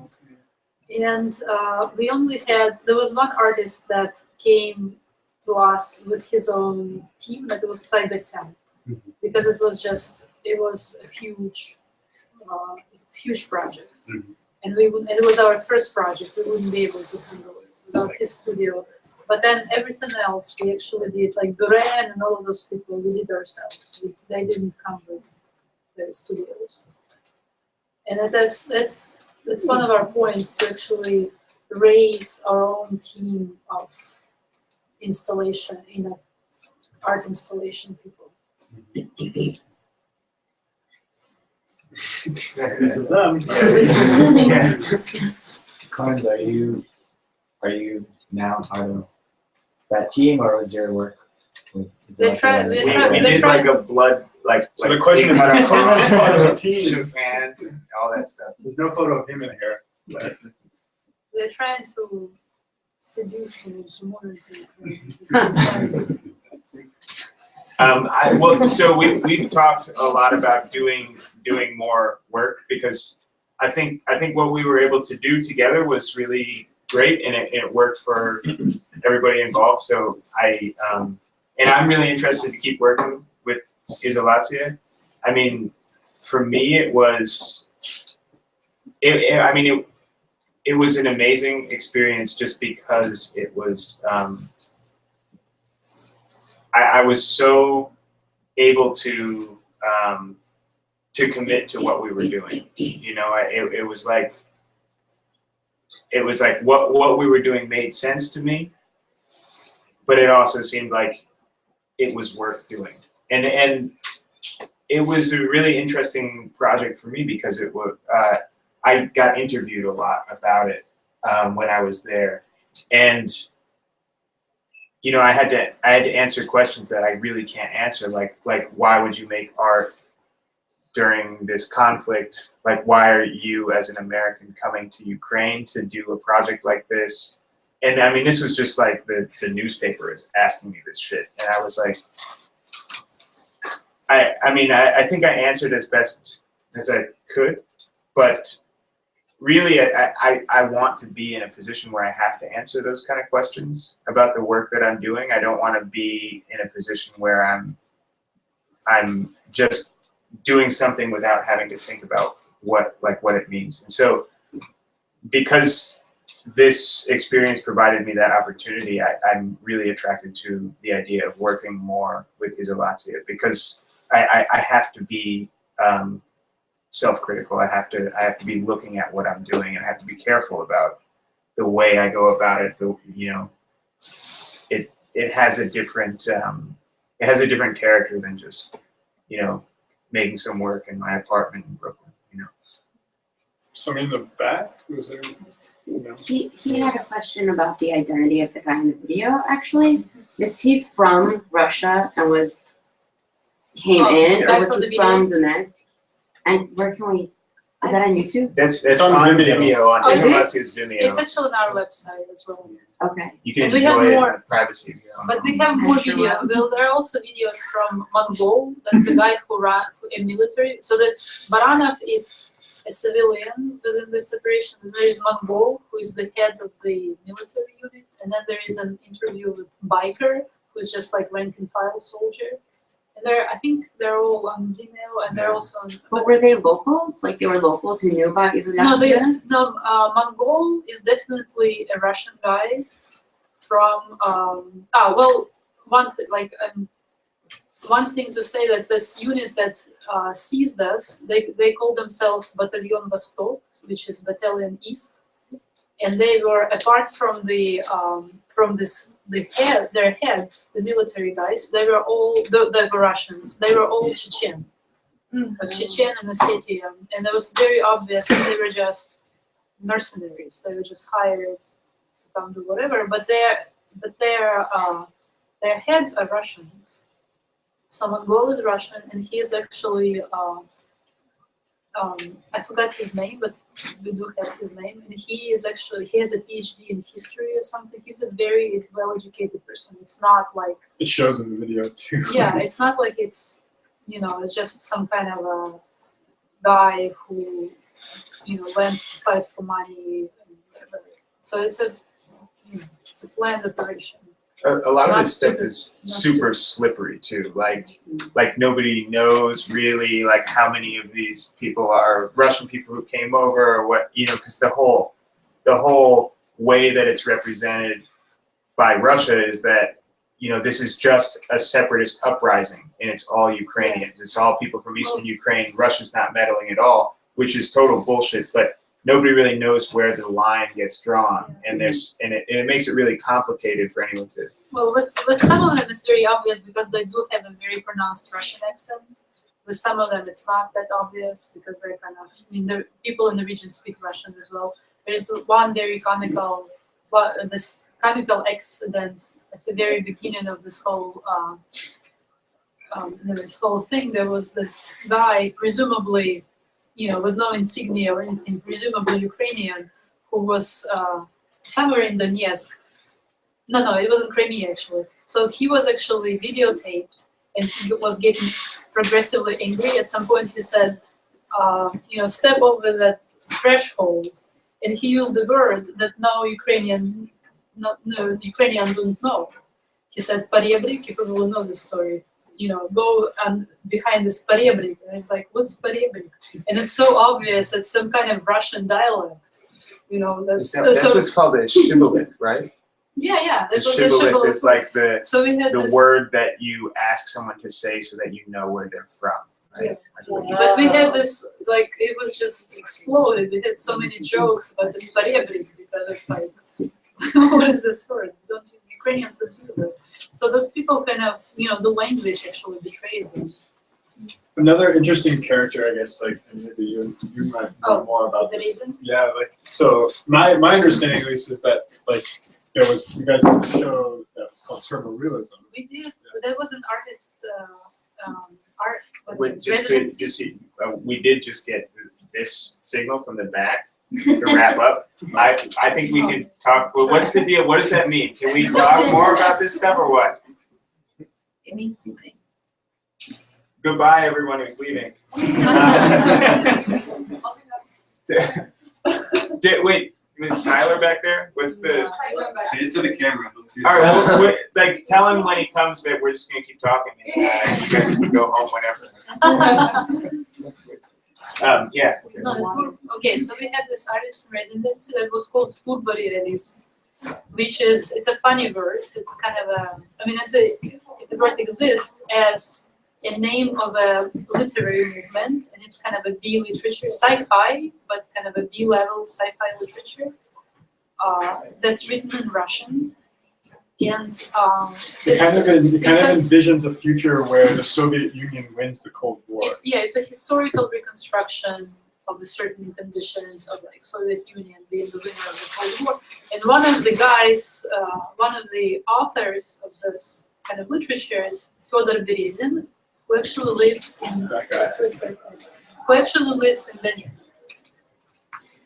So when we did this, and the reason we chose this this B literature and this title is because we wanted to construct alternative stories for Donetsk, and we were just searching for some kind of channel or some kind of platform to do that. So on our part, it was more. We didn't want to reconstruct the alternative stories about the Soviet Union. We just wanted to use this Turbo Realism as as kind of an example of how you create utopia or dystopia within the art space. And so we ran this residency, and it was very interesting. And we actually invited Berezin to come talk to on our territory and all of that. And then later, when this whole war unfolded, we actually learned that Berezin became one of the ministers of this Donetsk People's Republic. So he actually he was profiled by the New York Times, I think.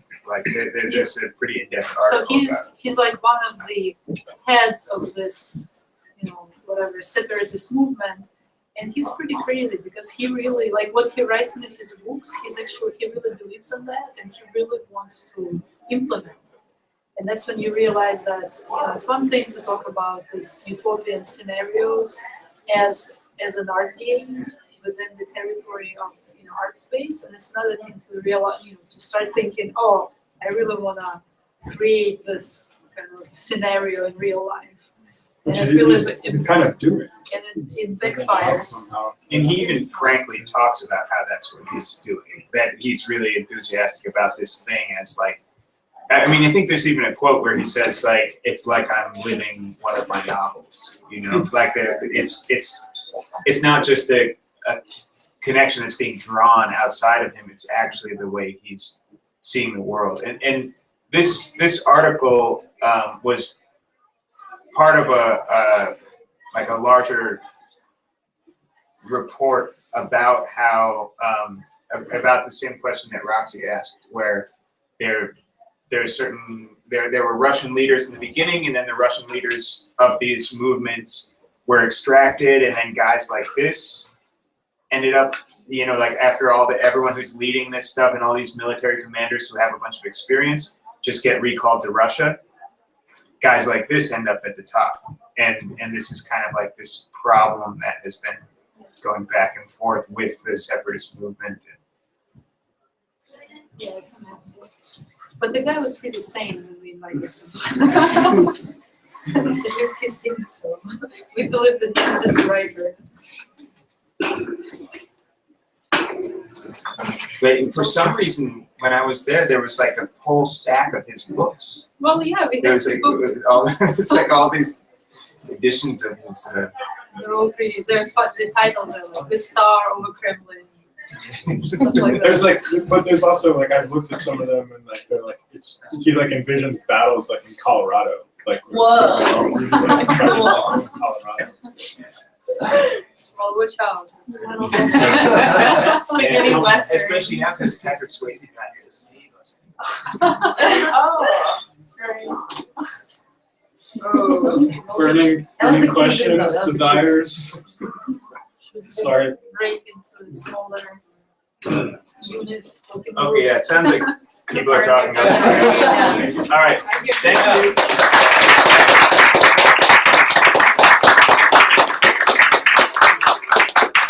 Also, if you want to check out anything more about this, you can look at IZOLYATSIA's website, which is izolatia.org. There's a lot of interesting things going on. I don't know, and you can also just talk to us or whatever. Thanks, guys. Thank you.